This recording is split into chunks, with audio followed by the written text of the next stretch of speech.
Today I'm going to talk a little bit about DNR. You may have heard these words, DNR, do not resuscitate. A lot of people find these words very scary. It seems to imply that we're giving up or stopping when someone's heart has stopped. A lot of people have misperceptions. And so we're going to discuss some of these misperceptions and what CPR is and DNR is and what this means. Now, when someone is seriously ill and their heart stops, we often imagine that their heart just flatlines. We see this in television. The little heart goes on the TV screen, right? And if it's some sort of action flick, invariably you get a little blip as the hero comes back. That's not real life. There is a flat line, but that is actually when someone is dead. It's very rare to get someone back at that point.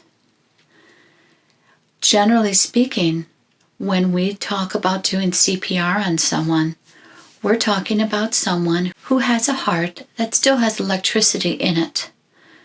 The heart may be beating in a way, though, that blood cannot effectively flow through the body, or it may be beating way too fast.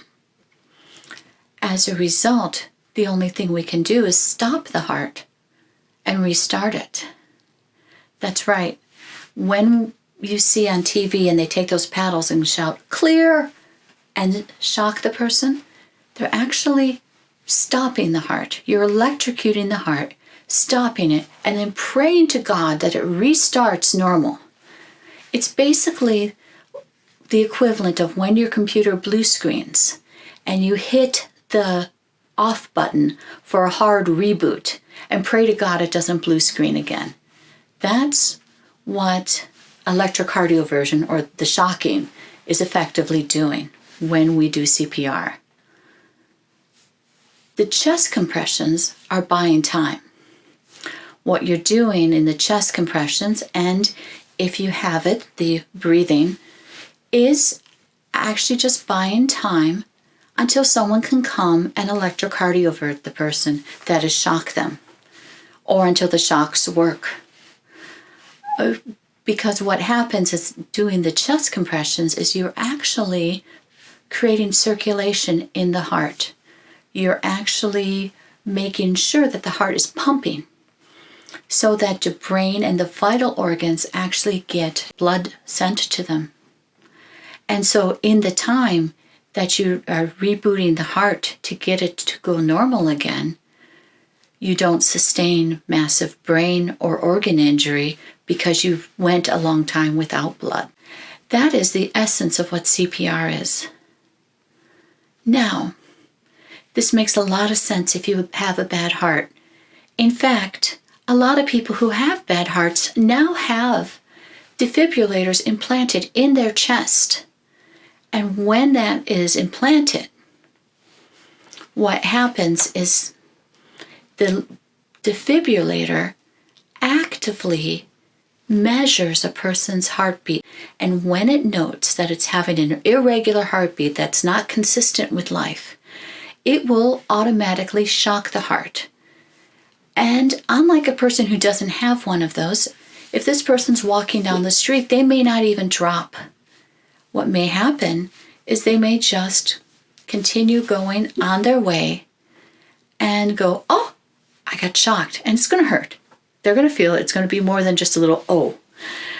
But they may not even fall down and collapse because the shock worked. And that is what CPR is all about.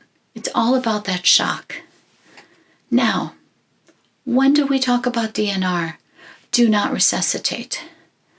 Well, if you're young and you're healthy and you don't have a lot of medical conditions, or if your only condition is your heart, then do not resuscitate may not be appropriate for you. You may actually want to say, you know what, do CPR. If I fall down and I have a heart attack, or I get electrocuted, or I drown, or get hit by an automobile, and my heart stops at that time, do CPR. That may be reasonable. Now, you might want to talk about other things like, do you want a long-term feeding tube? Do you want to be in a breathing tube? And those are advance directives that we may talk about in other videos that you should also talk with your doctor about at some point.